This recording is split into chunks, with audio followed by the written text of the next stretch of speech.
Well, we're very fortunate tonight to have Professor Brian Holden-Reid. Those of you who have a military background will probably remember him from the Staff College days when he was the resident historian, the only civilian who had been on the directing staff for 100 years, I'm told. You probably saw it on the flyer. But from 87 to 97 he was there, but then when he became a joint service staff college, he moved back to academia, and he is now the American history professor at King's College London. I did say to him that the last time I introduced one of these talks, the person who was speaking, despite my best efforts, went on for an hour and a half instead of the 45 minutes, despite my best efforts to stop him. I give you due warning now that Brian has got an awful lot to say, and he is going to talk until about 7:15, but he promises that he'll stop round about then. But Brian, thank you very much for coming down, and we very much look forward to what you have to say. Oh, well, thank you very much, Vere. I always think it's very dangerous to put a professor in a room without a clock. And I'm just looking for one, and I cannot see one. So when you start going like this vigorously, I know it's time to come to an end. But as there are quite a number of people here who do remember the old staff college, I think I should begin with an anecdote of one of my favourite moments of my time there. Because as I'm sure you will all know, and I'm sure that Rob McAfee would agree with me, that the students on the HCSC were regarded as the shock troops, the intellectual stormtroopers of the British Army, and therefore had quite a high opinion of their own abilities and their own potential. And we had, some years after your time, I think, Rob, a rather radical lady to come down and speak to them, Mary Calder from the University of Sussex. And the first thing that surprised me was when she arrived and she stood before the lectern, as I am now, she placed her handbag on the front. And this was not an artefact I'd ever associated with her before. And she then gazed out over the wonderful tennis courts and the lawns of the Staff College beyond to the lake and the woods that some of you might remember, and looked quite longingly in that direction. Then she cast a critical eye over the audience, who obviously were sharpening their pencils to put very thrusting and searching questions to her. And she then suddenly amazed us all, me in particular, by saying, oh, it's such a relief to get away from an intellectual atmosphere.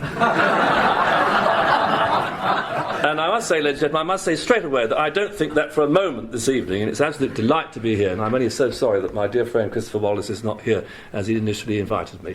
But anyway, that's one of my most, I was thinking about it on the way down on the train, one of my most treasured moments in my time, nearly 12 years at the Staff College. Now, I should turn, without any more ado, to my subject, which of course is the War of 1812. And this Second Anglo-American War, which is sometimes known as the Second War of American Independence, 1812 to 1814 technically, but it does run on into 1815. It did stem from an extension of the Napoleonic Wars to the other side of the Atlantic Ocean. And Great Britain had been quite successful after the failure of Napoleon's expedition to Egypt in limiting this series of wars, that's what they are fundamentally, a series of wars to Europe. But in this instance, British policy does fail, and it signally fails, partly because of British errors, but also some underestimation of American determination and earnestness, and certainly an underestimation of American aggression, as we shall see. It is a failure in many ways of British policy to prevent a power which is sympathetic to France joining in this conflict. And I think in many ways, we do have a tendency to think in the United States of doing what we want it to do, and this, I'm afraid, is a very good example of where we get it quite disastrously wrong. Certainly the Americans made serious mistakes as well, not least in choosing the wrong side. But of course, the United States never has a formal alliance with France during the Napoleonic Wars. And furthermore, the United States makes one signal error of concentrating preeminently on land power when this is fundamentally a maritime war, actually fought over maritime issues. And this combination of ill-preparedness on one side, that is on the American side, and a major distraction on the other, because clearly Great Britain is much more concerned about fighting the Great War against Napoleon, and in particular, of course, the Peninsular War.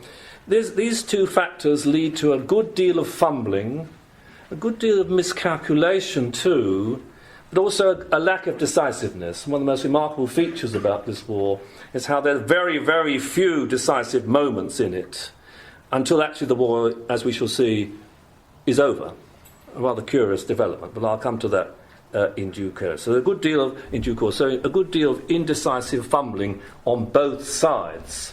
And I might as well say this now, there is a delicate balance of incompetence. I think that's the only way that I can put it, really, particularly on the war on the Canadian frontier, which fortunately, I will say that, fortunately, somehow the British are not quite as incompetent as their American opponents. Now let me just briefly review the causes of this conflict, because they shape the way, of course, the belligerents approach the war. I cannot emphasise too strongly that for most of the 19th century that the United States is a hostile power. It is a power antagonistic to Great Britain. Before 1850, the majority of Americans looked to France as their natural ally, and in the period which we're talking about, of course, many were highly powerfully influenced by the great upsurge of the French Revolution. Indeed, many of them actually welcomed it.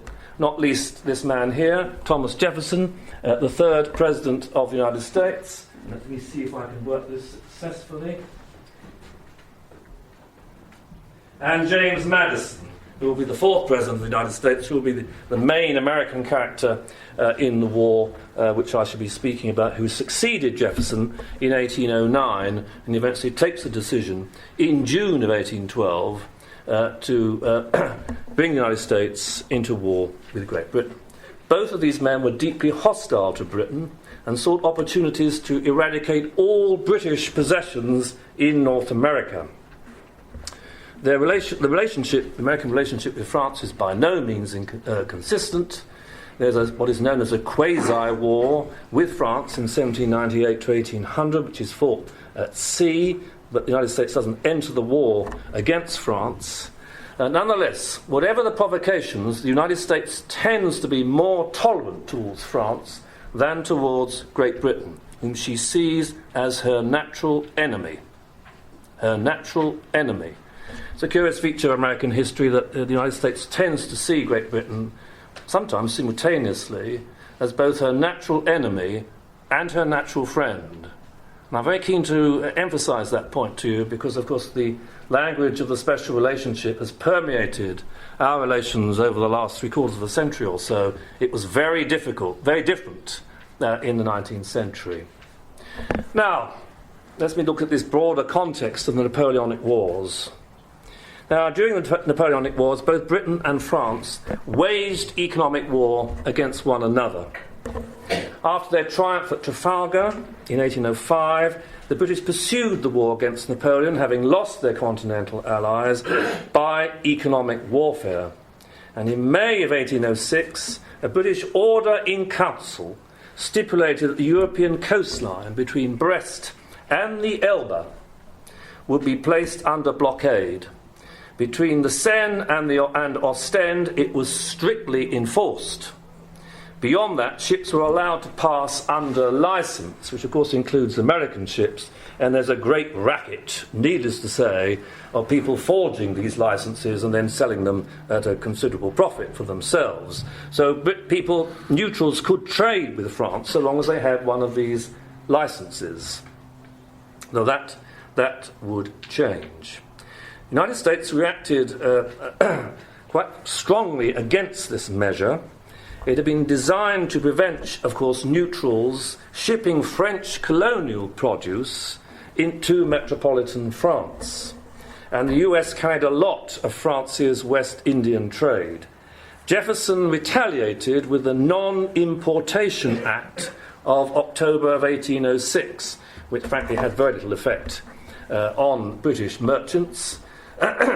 And a much greater significance in this life and death struggle between Napoleon and Britain, of course, was the issue of Napoleon's own Berlin decrees, that November of 1806 that inaugurated the continental system which he hoped to exclude British commerce from all of Europe, ruin British credit and destroy, in effect, the British war economy.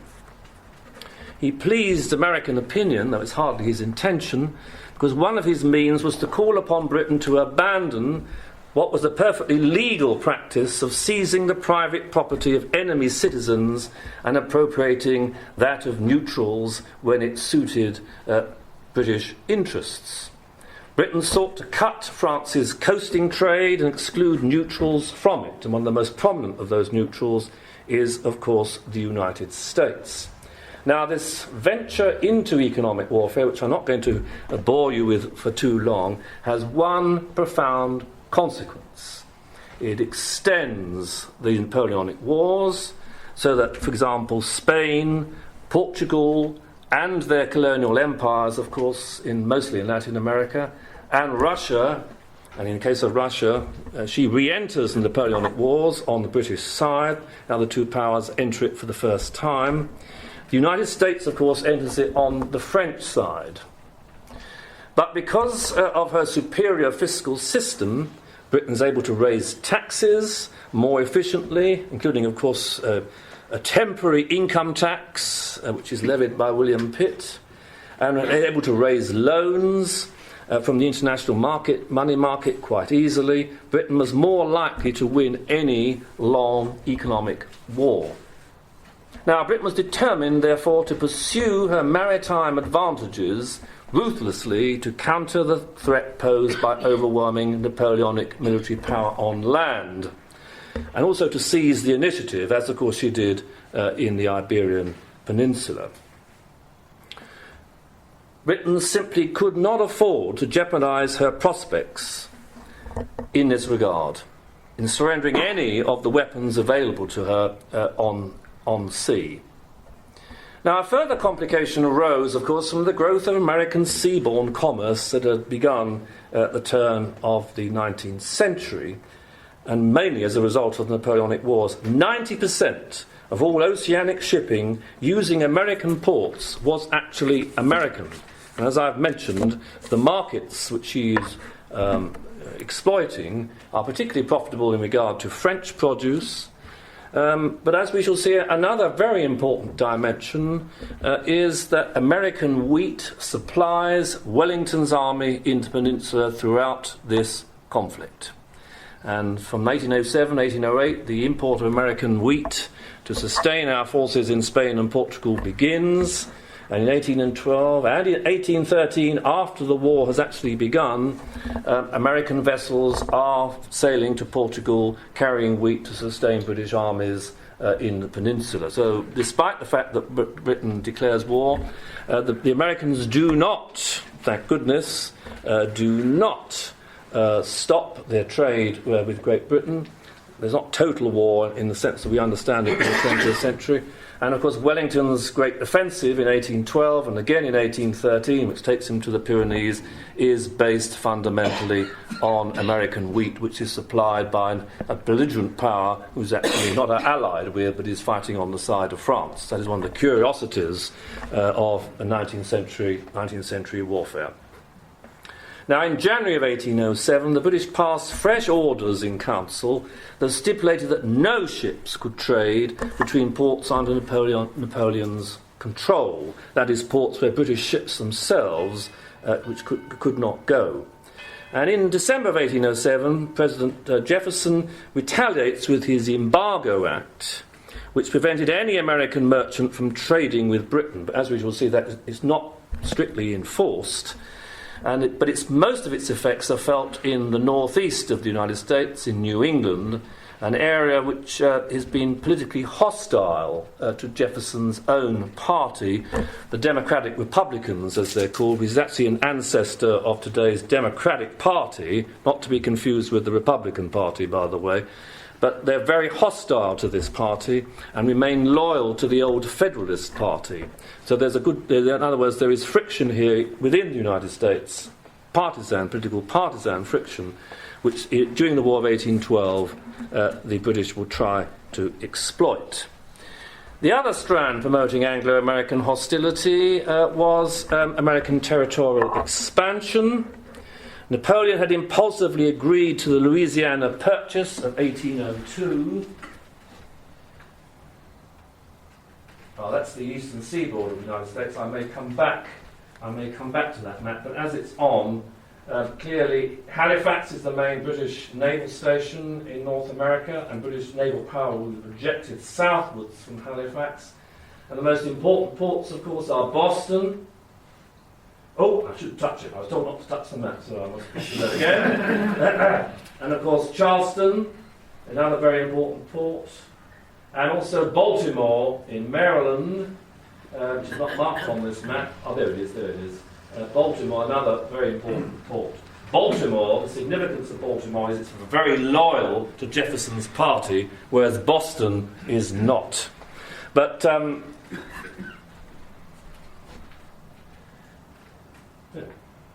we are. Here's the Louisiana Purchase, which Jefferson purchased this huge swathe of territory from Napoleon in 1802, which virtually doubles the size of the territory of the United States. These are not yet states, of course, here, but they soon will be, and of course brings the frontier of the United States, in theory at any rate, to the Rocky Mountains. Florida, of course, remains Spanish, as does California. But the reason I underline this point to you now is that the New Orleans campaign, which I shall be referring to towards the end of my lecture, is an attempt by the British to reverse the Louisiana Purchase and return that territory to the authority of France. Now, by 1811-12, the irritant of these orders in council, which have made the blockade so tight, have become a great cause of concern, annoyance and denunciation in the United States. And indeed to such a degree that the Admiralty, not very keen to add to Britain's enemies, issued an order pointing out to naval captains they should try and avoid further irritation between the two countries. And in the very last stage of these discussions, the Admiralty actually decided to withdraw the orders in council in June of 1812. A tremendous concession under the circumstances. But news of this does not arrive in the United States until after the declaration of war, bearing in mind the slowness of communications across the Atlantic in this period. But this is a major, and very typical of this war, in a way that decisions are taken on the basis of faulty evidence or assumptions about the enemy which are untrue, and this major concession had no impact on the American decision to go to war because of the commercial loss the Americans were suffering and the major affront, as American politicians saw it, to the dignity of the United States and its desire to pursue peaceful purposes in what is in effect a world at war. Finally, one other calculation which is so important in Madison's decision in his message to Congress in June of 1812 to go to war with Great Britain is the assumption that Napoleon would win a massive victory after he begins his invasion of Russia in 1812, and that the British will be forced to come to the negotiating table, and therefore the United States would win a cheap victory over a power overawed by French military power. This turns out, of course, to be a massive miscalculation. There was no real serious casus belli, no real profound issue, and in the event, as I shall point out at the end, this question of the blockade and one further naval matter, that is to say the impressment of men who claimed to be Americans into the Royal Navy. The Americans, of course, claim that they are naturalised citizens of the United States. No European power at this date recognised a naturalised status of citizenship, and Great Britain is determined to impress them because, of course, of the voracious demands of her naval effort and her naval power. So, shortly after the declaration of war, which Congress passes with a good deal of cheering in June of 1812, even after the suspension of these orders in council by the Admiralty, the decision, of course, was opportunistic and over-optimistic, and I shall return to American strategy in very shortly. But I think I ought to point out to you that many scholars view the War of 1812 as actually a civil war, the first civil war in which the United States is involved in. It's a civil war because, of course, on the Canadian border, renewed violence breaks out between the Loyalists who live in Canada and Americans. The resurgence of Irish immigrants in the first decade or so of the 19th century, they're looking forward to having a go at British colonialism. There's also a civil war in the way that Indian tribes participate on both sides, but mostly on the British side. Actually, they have a major influence on the strategic decisions reached by Great Britain, especially in 1814. Though the Indians are often keener to fight one another than they are either the Americans or the British. I'm tempted to say rather like Conservative members of Parliament, but that's purely a private view. And finally, of course, there's the intense domestic partisanship within the United States itself, with accusations that Federalists from the northeastern states actually not only support Great Britain, but spy, intrigue, and assist her in all kinds of traitorous ways. So at least four dimensions of a civil war here. Now, let me now turn to American strategy. What is American strategy fundamentally? Well, I'm glad let me go back to the map just now, if I can get it back. There we are. The main American strategy, of course, is firstly to invade Canada. To invade Canada. Thomas Jefferson was of the opinion, and he's still a major influence behind the scene, that the invasion and conquest of Canada is just a matter of marching. Just a matter of marching. Now, Canada. The second element, of course, is that the Americans are very, very optimistic, given the length of this coastline, that they can evade any British blockade. Once it is evaded, then they'll be able to get their ships out to sea, they'll be able to trade with France, their privateers will be able to attack British merchant vessels, a lot of money will be made, and that too would mean that the British cannot possibly win. And thirdly, of course, they're looking towards this part of the world as well, towards Florida, which of course is Spanish owned, and they're very keen to occupy and annex that too. However, all this is airy-fairy flim-flam. It is assumption. It is over-optimistic views of the potential of the United States to take on the world's greatest industrial and maritime power. The United States is very vulnerable to economic warfare. 92% of federal income in 1812-13 is based on customs revenues. There is a great underestimation in the United States of British maritime and economic power. The small government, which Jefferson and Madison so approve of, makes it extremely difficult for the United States to mobilize, manage, and organise the resources which it has at its disposal. Clearly it has a big local superiority in terms of numbers, but can it organise it? No, in a word. And bear in mind that the United States has, for no very good reason, decided to go to war against the world's greatest financial power at a time when Great Britain is subsidising her allies to the tune of £35 million, which in the 19th century is a staggering sum, far, far larger than the size of the current American fiscal deficit prevailing in the US. It is a vast sum, and much of this money is being paid in gold. So this is not a very good correlation of economic power here.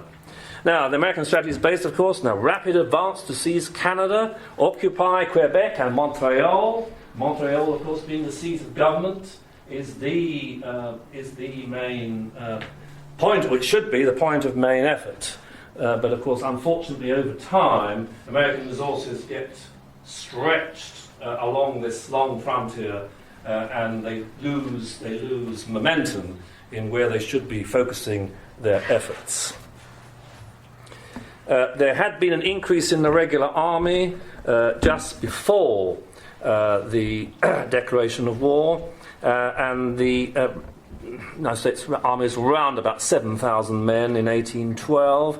Congress had authorised an increase of the regular army to 25,000 and 12,000 engineers and artificers, but only 5,000 are actually recruited. There are something like 100,000 militia, which in theory could be summoned by presidential proclamation.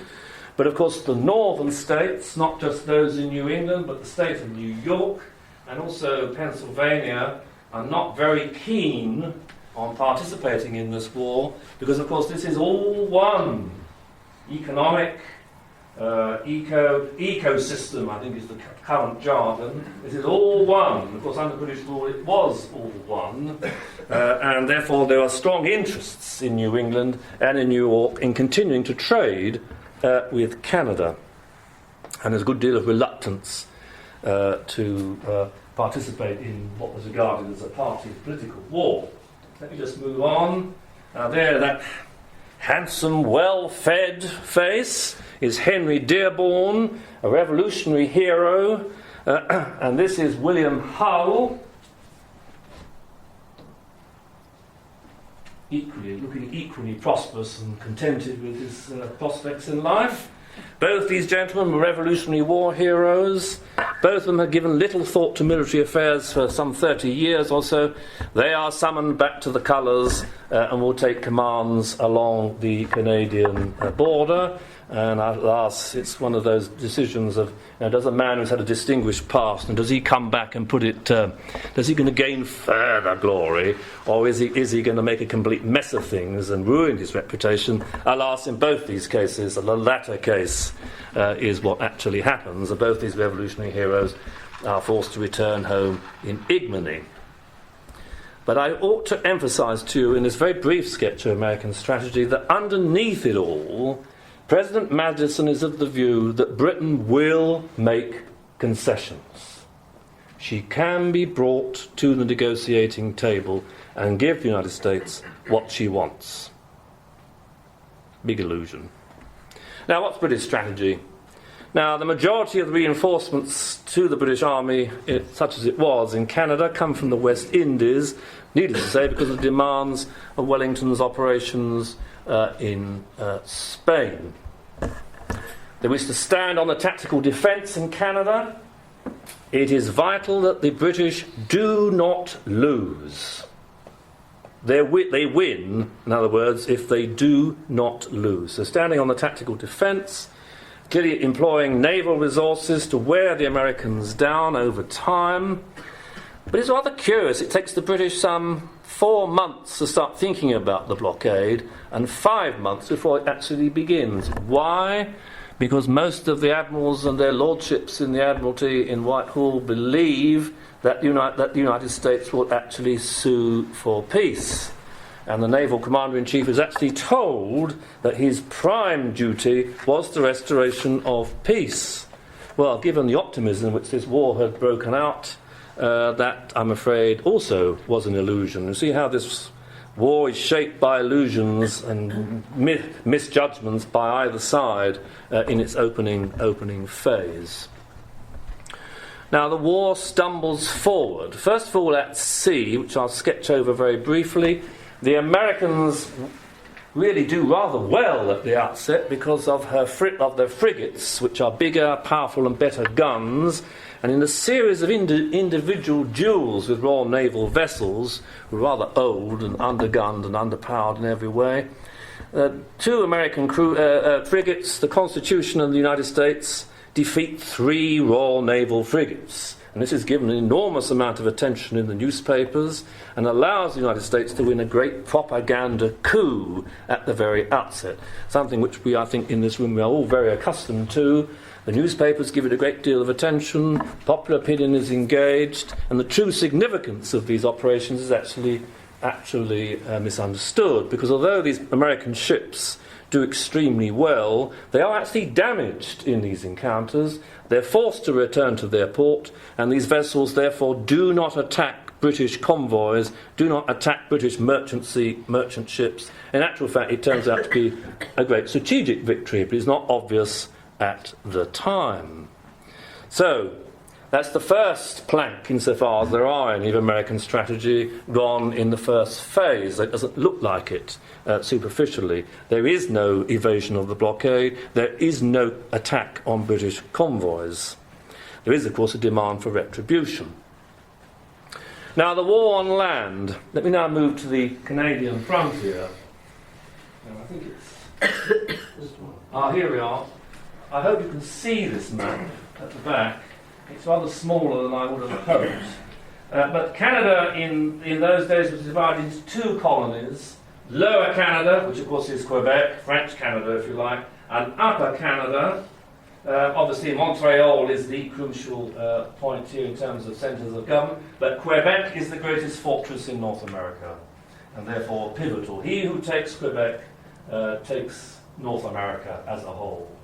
And of course Upper Canada is the British-speaking Loyalist province, and which the seat of government is York, which is now of course Toronto here on the shores of Lake Ontario. This is Niagara Peninsula here, a crucial theatre of operations. Here is Kingston, which remains well into the 19th century, a great fastness of British power in North America. There's the St. Lawrence River, of course, and this is the main invasion route, up the Hudson River from the state of New York up towards Montreal and Quebec, via Lake Champlain there. Now, what's the military capability of the British garrison along here? Well, there are 4 battalions, the 8th, the 41st, the 49th and the 100th Regiments of Foot, 3 of which had arrived just before the American declaration of war. There's a further 2 battalions, a further 1 battalion of veterans, a total, in short, of 4,000 troops to man this very long frontier, of which a large proportion is used to garrison Quebec.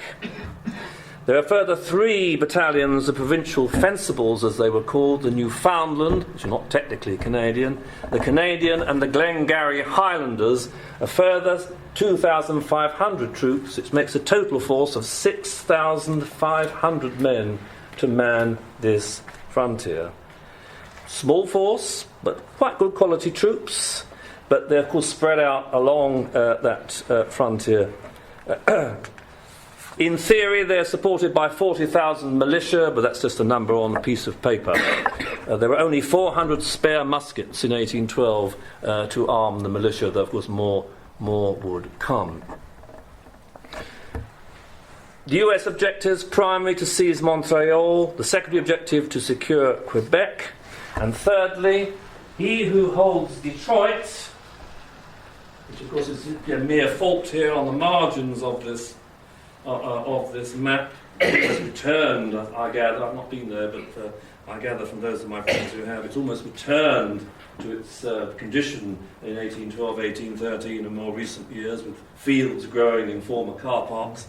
But he who holds Detroit, of course, controls this invasion route, which will, of course, cut behind the British defences along the rear of those Great Lakes. And finally, Detroit is crucial as a staging post, if you like, to bring in the Indian tribes, who the British regard as a profoundly important supplement to their own minimal resources. But I repeat, all the British have to do is not lose in Canada, but I repeat also a frontier of great length and very little depth.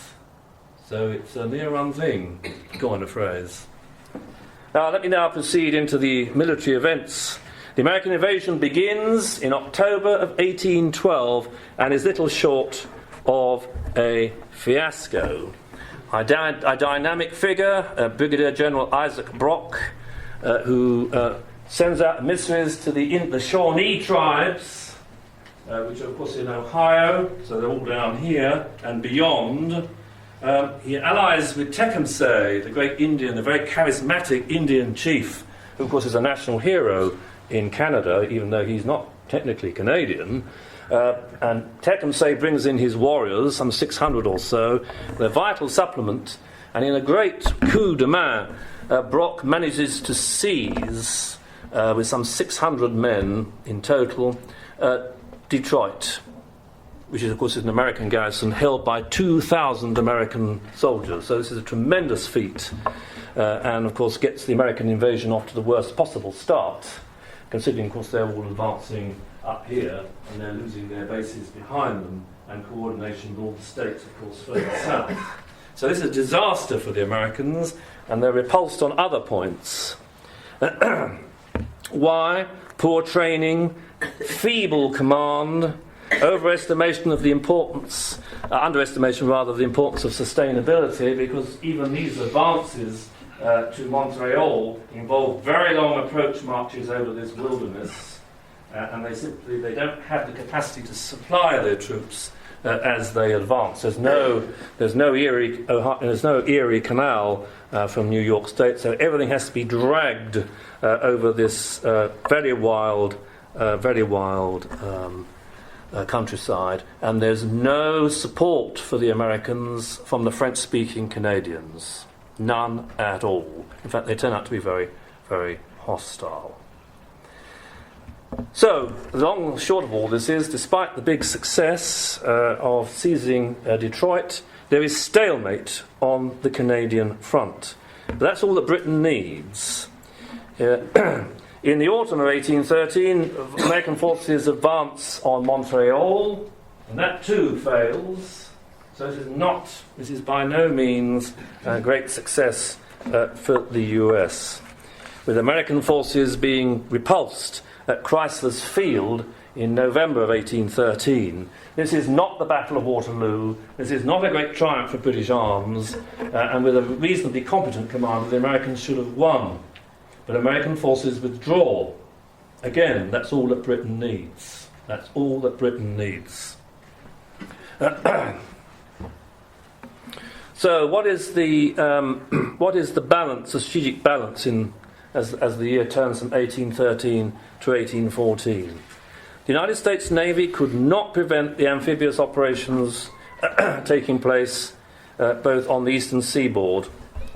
Britain manages to fix American attention on Canada, and the Madison administration becomes fixated with the Niagara Peninsula here, where two victories are won in 1814, at Chippewa and at Lundy's Lane, a little bit further north, which the Americans promote as big victories. They're nothing of the kind. There might be some temporary tactical successes, but they're nothing more than that.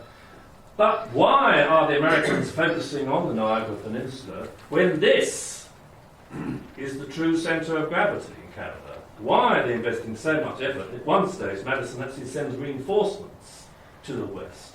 But again, this is good. This is what Britain wants, for the United States resources to be pinned down in secondary theatres. Let me now move on to the third phase of the war. And that, of course, is the amphibious operations that Britain is able to mount in the Chesapeake. I need to go there, don't I? That's it.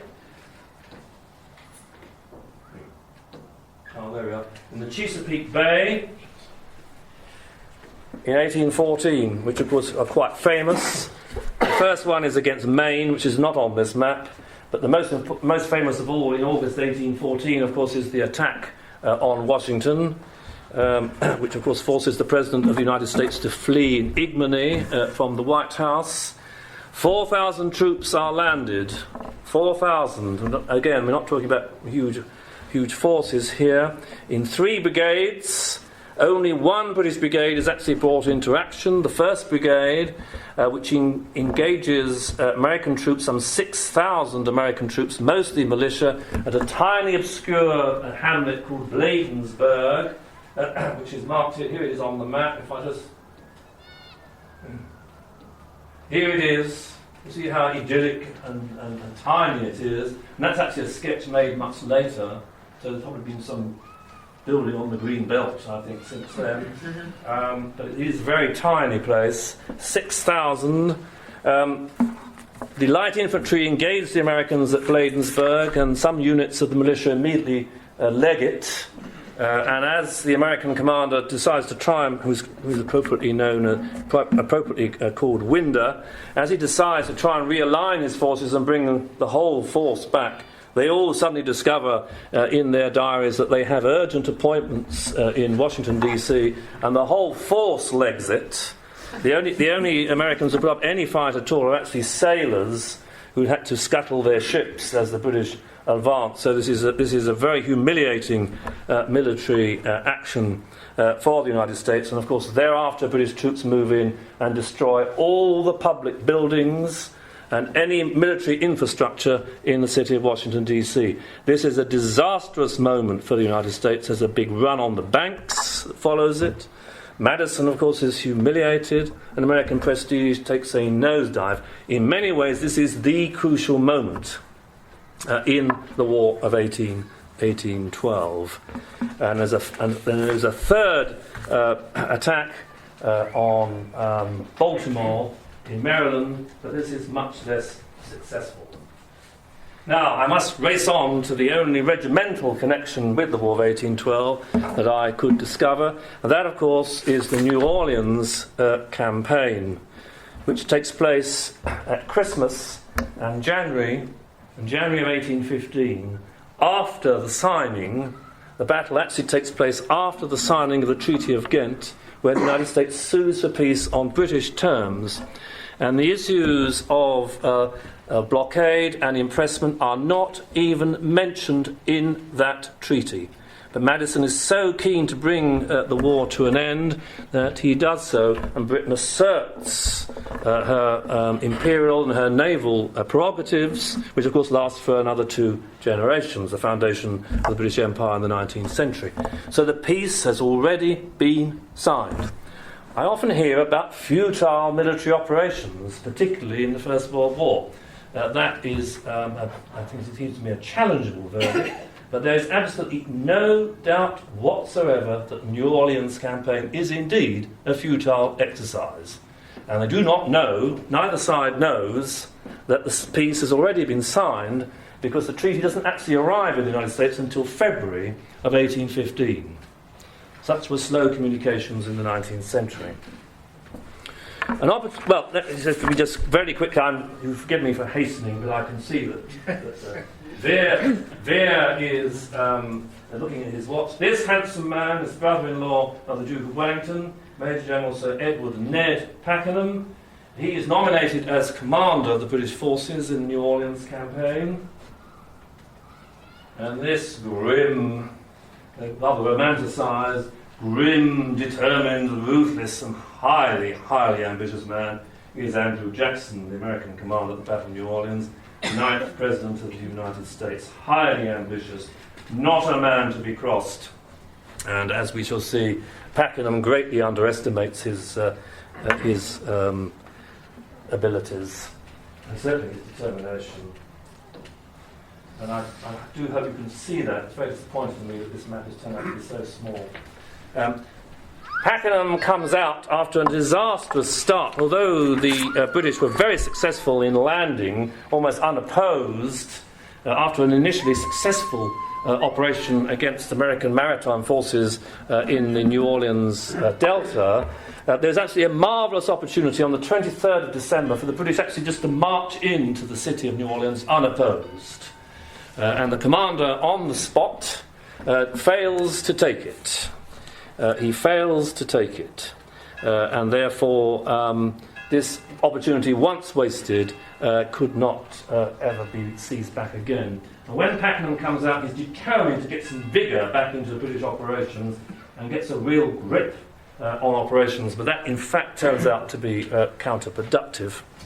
He is determined to launch an operation at the earliest date, and he advances on the 7th of January, and he's determined to launch an assault on a very strong position which the Americans have taken up several miles away from the city. Here's the river, which is entrenched. And here, and also here, redoubts have been built. And this is particularly important because, of course, the Americans can obviously enfilade with their artillery across this very small battlefield. I have to admit to you, ladies and gentlemen, on a period of very, very intense and intricate research. When I was in New Orleans 1 or 2 years ago, I did go to the battlefield, and I was very disappointed with it. It consists essentially of one big trench at one end, and that's about it. All the areas around it, of course, in that period were swamp, so the room for manoeuvre is very, very limited. And Pakenham wants to attack, first of all, the redoubts at either end, and there should also be another operation on this side, on the left bank of the Mississippi River, to take out some American artillery which is able to fire across the river at British forces. This operation is a great success. Great success. The only trouble is that Pakenham is so impatient, he does not wait for this operation to be concluded. And he wants to push up the light infantry, including, of course, the 3rd Battalion of the 95th, as up against the American position. So the light infantry move forward so that at very first light, the attack can begin. But by pushing the main attack prematurely, before this operation had concluded, the whole relationship between the plan breaks down and utter confusion prevails. Then ultimately command is paralysed. And in a few minutes I shall simply summarise the battle for you, as it isn't really very much of an operation. The battle itself is over within 45 minutes, perhaps certainly less than an hour. There are 3 columns here. One attack, it should be, on the left, another attack on the right. But the Americans, the British are not going to engage this centre part of the American line. Now, the light infantry are pushed on at 3 and 4 in the morning, including the 3rd Battalion and 95th, as I say, and there they are in position, and they're engaging the enemy. But the fascines and ladders that were necessary to assault the redoubt, somehow somebody had overlooked that they were required, even though they were close at hand. One of those little factors which any officer here would know does happen from time to time in the very best operations. Pakenham delays the main assault so these things could go forward. You can imagine how pleased he was when he was told this, but he ordered that they should be sent forthwith. And Harry Smith claims in his autobiography that he tried to plead with Pakenham to hold back and not launch the operation under these circumstances. A touch of wisdom after the event, I fear, there, but one can see the strength of that argument retrospectively, certainly. So what then happens is that these fascines, ladders and so forth do go forward, but this is such difficult country, all this march, they don't actually arrive where they're needed. Pakenham completely loses patience and throws in the main assault here on the left, on the British left. And as the main infantry move forward, of course, they then get engaged by American artillery from these redoubts. And then, of course, all the riflemen open fire, because in their red uniforms, of course, they make very clear, good targets in this thick jungle-like vegetation. And the troops steadfastly carry on. Then they find there are no ladders. They can't get across. There's a canal running along the American front. They can't get across the canal. There are no ladders to climb up the American redoubt. So then the order is given for them to open volleys and to return fire, and they do so with the light infantry still in front of them. There's a very good example of how the whole mechanics, the whole structure of this campaign can start to disintegrate. The light infantry, as you can imagine, make a rapid dive for the ground as British volleys begin, but of course they're very overfaced by this American artillery, which is firing from both sides across this very small battlefield. And in the event that the ranks begin to give way, and some of the men start running back. They're by no means all veterans, incidentally, of the Peninsular War, very far from it. Pakenham then rides forward. The brigade commander, Gibbs, is killed, trying to rally the troops. Pakenham then rides forward to rally the troops. He is hit by 3 American bullets, and only the last one is actually fatal. So the commanding general is then killed. One other senior officer is then seriously wounded. So the fact that three of the most senior officers are within some 10, 15 minutes are all felled, complete paralysis of the command system. There is a reserve commanded by General Lambert, who had arrived 2 days before. Now, he was a Peninsula veteran. So, of course, there were voices, we knew the battle, sir, we knew the battle, but Lambert decides, no, there won't be a renewal of the battle. We shall now withdraw and re-embark. He doesn't know, of course, the Treaty of Peace has already been signed. A very sensible decision under the circumstances, because there is no American pursuit. And therefore the British Army is able to re-embark, though not immediately, securely. There's no American pursuit.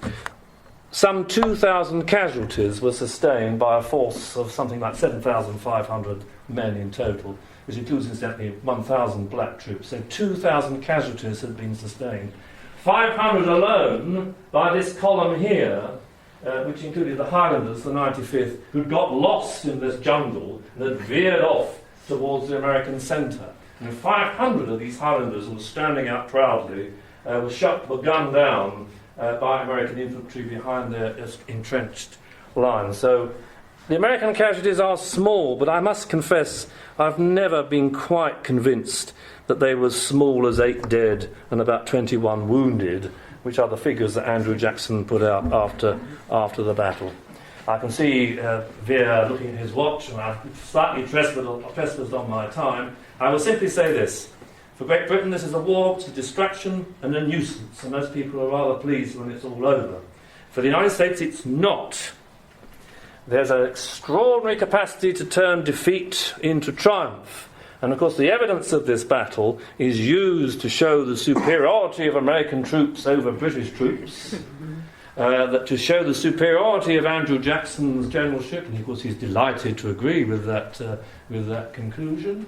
And indeed, his political career is fertilised by this kind of Napoleonic legend about his great military victories, of course symbolised by the equestrian statue of him in New Orleans to this day.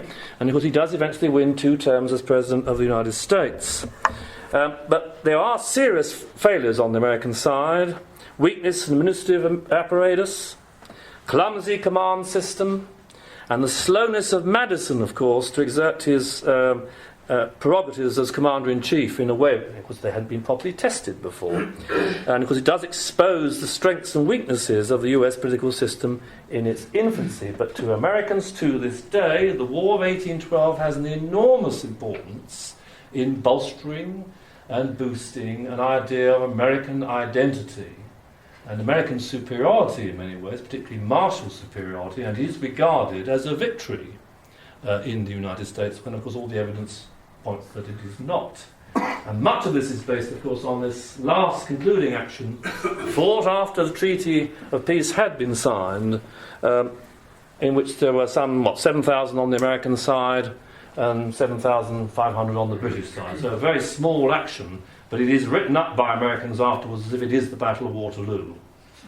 And Jackson wins it in a way, according to this propaganda, comparable to the way that Wellington won the Battle of Waterloo on the 18th of June 1815.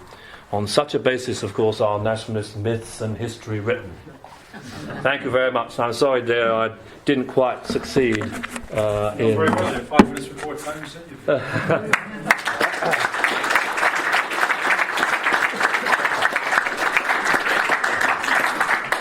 Are you happy to take questions for a few minutes? Oh, of course, yes, of course. The floor is open. You told us about the phase where the American and British navies engaged each other's frigate action. What happened to the British and American navies after that, while the rest of the land war was continuing? Oh, yes. That's a very good question, which I jumped over in my desire not to go on for more than an hour. I succeeded actually better than I thought I did. I thought I'd gone over, but I hadn't. Well, the long and short of it all is, of course, that the British get the measure of these American frigates. They're very powerful, and of course they're bigger than most other frigates, either in the Royal or the French navies. And they do so by bringing in their great ships of the line, i.e. the battleships. And it's they who then take on these frigates and take them out.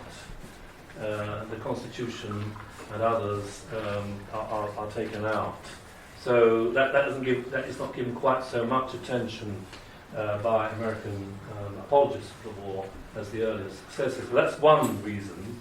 And of course, with these very big ships, they're able to mount a very close blockade of American ports: Boston, Charleston, Savannah, Baltimore. So they can't leave port. The Americans hope that this will be compensated for by the issue of letters of marque and allowing privateers, and there are a lot of them, there are over 500 American privateers, who sail off into the Pacific, the Arctic Ocean, the Indian Ocean, to raid British commerce, but a lot of them are caught and are captured by the Royal Navy. So that also is a failure. The one big success, which I didn't mention in my desire to hurry on and not talk too much about maritime affairs, to this audience anyway, is of course that the Americans do briefly win the race on the Great Lakes, especially Lake Erie, to gain the mastery of the lakes. And in 1813-14 they do secure it with superior gunboats. But that is compensated for, of course, by the loss of the peninsula. And so the Americans tend to lose the ports in which these ships operate. So that is one success that they do have on the Great Lakes, which is a naval success. But that is in turn negated. So what one sees over the period of some 3 years is this strangulation of nascent American sea power by the Royal Navy, force Americans back into port, blockade those ports, and then take out the American privateers one by one. I've got the figures if you would like them. I do have the figures. Do you want them? I'll dig them out if you want them, but I do have the figures. Now, of course, there are British losses, but for various reasons, only one third of all the ships seized by the United States Navy do not make it back to American ports and are repossessed by the Royal Navy. So although they might claim certain ships were taken by them, they were only taken temporarily. You took my eye first. I'll come to you in a second. You mentioned that the Americans portray this as a great victory. I think it's their second war of independence. Yes. How do they spin the occupation of Washington, the burning of the White House, and the destruction of Oh, well, you can imagine how that is done. And I have actually been resting moments after my arduous researches in the Library of Congress on the steps of the Congress in some of the spring months in Washington, and heard American school teachers take trips of American school children. You know, the bloody barbaric British come to our capital and burn our great buildings. Although, of course, in the 19th century, Washington was actually a very scruffy city. But of course, it's created. You know, it is treated as an act of despoliation fundamentally. The Supreme Court goes up in flames. The Library of Congress goes up in flames.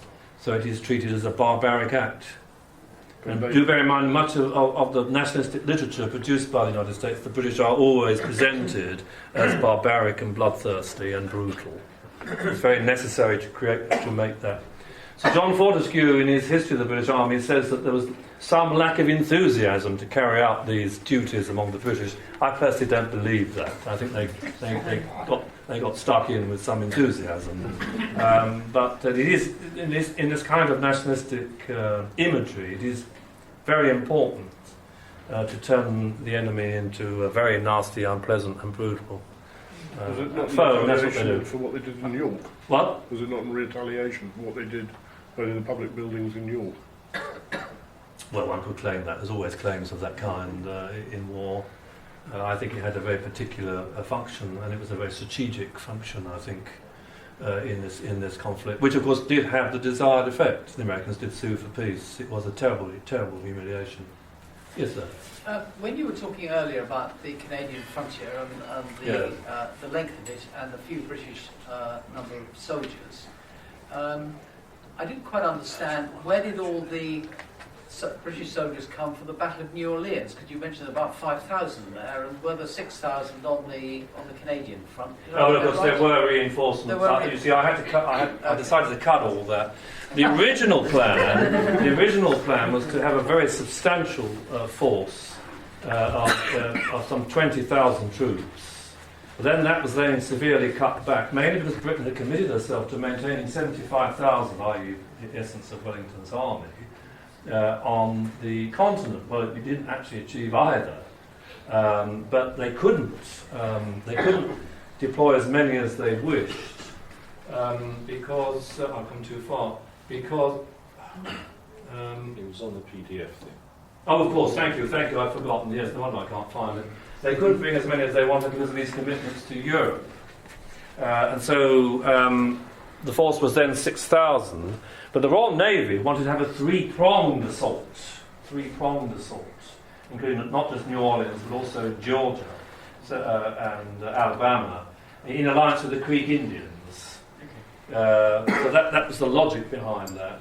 The admirals are very keen on prize money, of course. This is why ports feature so prominently in their calculations. The generals are rather less interested in this. And they also argue that it was dispersing British power, especially military power, over too big an area. But there was no huge... It is a misconception to think that Britain brought the full power of her Napoleonic resources to bear upon the United States because of our commitments. And thank goodness that decision was taken. Because, of course, within a matter of months, Napoleon has escaped from Elba, is back in power, and is mobilising his forces for another round. You know, if we had sent the last number of troops to North America, it would have been a terrible job getting them back in time for the spring campaign in 1815. So, by default, the right decision was taken. Brian, may I ask, yes. Did the French have any option but to cede or sell this great swathe of land on the Louisiana Purchase? Why did he do it? Napoleon was hard up for ready currency, for ready cash. He had difficulties, of course, sustaining the voracious demands of his huge war machine, and the Americans were quite happy to pay, to use a phrase which was put into a Queen's speech, I recall, up front.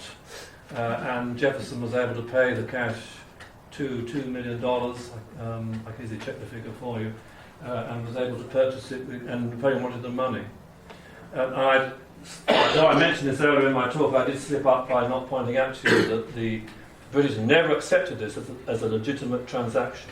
And one of the main objectives of the New Orleans campaign was to reverse it and to return this territory to its rightful owners, namely the Bourbon dynasty of France.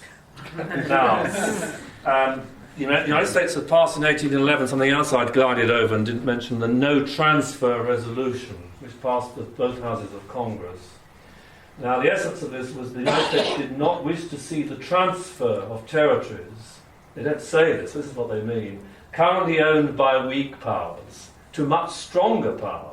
So what they were most fearful of was of course, the transfer of the Floridas, as there were two colonies in those days, to France, and the possible British influence in the Louisiana Purchase, and that Britain might well move in here, as she almost did in Texas, incidentally, in the 1840s. So once huge swathes of territory were owned by more powerful countries, then it would be much more difficult for the United States to get them out and to take over them themselves. And that's what happens in 1817-18. Jackson sorts out the Creek Indians, and then he invades Florida. He's forced to withdraw, but Spain does cede the Floridas to the United States. But you see, if they were owned by France, that would be much more difficult. Especially in the 1820s, when French military power is on the revival, very, very, very strong. France has recovered its military strength. So that's the logic behind all of this. And Britain doesn't accept the validity of the Louisiana Purchase, and she occupies New Orleans. Where's that map of them? Let me go back a bit. Yeah, there it is. It was obviously New Orleans is the hub of it. It's this huge area, which is only owned, of course, is only settled by Indian tribes. But if New Orleans is taken, then Great Britain can bring a great deal of power to bear on this region. That's the last thing the United States wants, is a great British possession here, or a British-sponsored possession. So that's the reason behind all this, and why Jackson is so keen to prevent it at all costs. At all costs. There was a hand. Yes, please. Did France make any military contribution to the American? No, not at all. effort? So There was no formal alliance. In actual fact, the United States was quite happy to. France was quite happy to attack American commerce if it suits it. There's no alliance. Wasn't there some French naval support or not? Not that I'm aware of. No. The French do attack. No, not a support. The French do attack American ships as they come into Lisbon Harbour. Obviously not in the harbour itself, but way in the Atlantic. They try and prevent American ships arriving in Lisbon carrying wheat for Wellington's campaigns. I just repeat what I said at the very beginning. Throughout this war, American ships were carrying wheat for the British Army in the peninsula. It's a curious paradox of 19th century warfare, but that's the way it was. They were making money. Commercial interests are very important here on both sides. What was the inducement to have Indians on your side? So you've mentioned both British and the French had Indian support. Why should the Indians participate in any way at all? Oh, I could have said much more about that, because of course during the years before the war, Tecumseh had put an enormous amount of effort into creating a great confederation of those tribes, because he was absolutely convinced that the only way that the Indians could resist the inevitable advance, Ohio's created state in 1804, Indiana and Illinois will soon follow. The only way he could resist that was by getting all the tribes to cooperate, whatever their previous antagonisms. And he was successful. And he was a quite extraordinarily charismatic and powerful figure with a great mind and determination, just as determined as Andrew Jackson was in his own way. There are many accounts written, often by hostile observers, that Tecumseh was the handsomest man I've ever seen. Are looks important? Well, I don't know, but it's very interesting how all the sources say that, and he had managed to create this great alliance of Indian tribes, and they'd all cooperate together. Now, of course, in the War of 1812, this is their first effort, and of course Tecumseh allies his tribes with the British. Now, when you've only got 6,500 or so men to man this entire frontier, any aid is very helpful, and of course the Indians are very sympathetic towards the British. And not only that, but they would, mainly at Tecumseh's urging, they would behave in a less barbaric manner. They wouldn't scalp, for example. He would stop all of that, so there wasn't massacre of civilians. And so the British found it quite, it was very helpful to have him along, which is one of the reasons, of course, why he's a great national hero in Canada. But I should perhaps conclude these remarks by saying, the true losers in the War of 1812 are the Indians. Because, of course, when they're left isolated and exposed, Tecumseh is dead, he's killed in 1813, then they can be picked off one by the United States, as they are. As I said earlier, Jackson sorts out the Creek Indians, for example, then the Cherokees. So, this huge area here is soon removed of its Indian population. Where are they? They're shunted out to Oklahoma. That's where the Indian tribes, they're shunted out to Oklahoma. That's Indian territory until 1904. So the true losers in this conflict are the Indians. I don't use this ghastly term Native Americans. You don't see it referred to as Native Canadians. How can they be? Tecumseh, quite so. I always use the Indian tribes. There was a wonderful letter in the TLS a couple of years ago from I think he was a Shawnee, saying the only time he'd ever heard the use of the term Native Americans was by white middle-class academics. Same here. So I won't use it. Any more questions from you? Well, Brian, thank you very much indeed. That's fascinating. I love watching and listening to somebody who's got a complete grasp of his subject when the questions come out, because you can almost see the layers being peeled back down to more information. And considering that Brian doesn't actually regard the War of 1812 as his best subject, the American Civil War, he, I think, would say he was far stronger on. It'd be something to listen to talking about that. But Brian, thank you very much indeed. I knew very little about the War of 1812. I'm very much better informed now. Thank you very much indeed. Thank you. Thank you.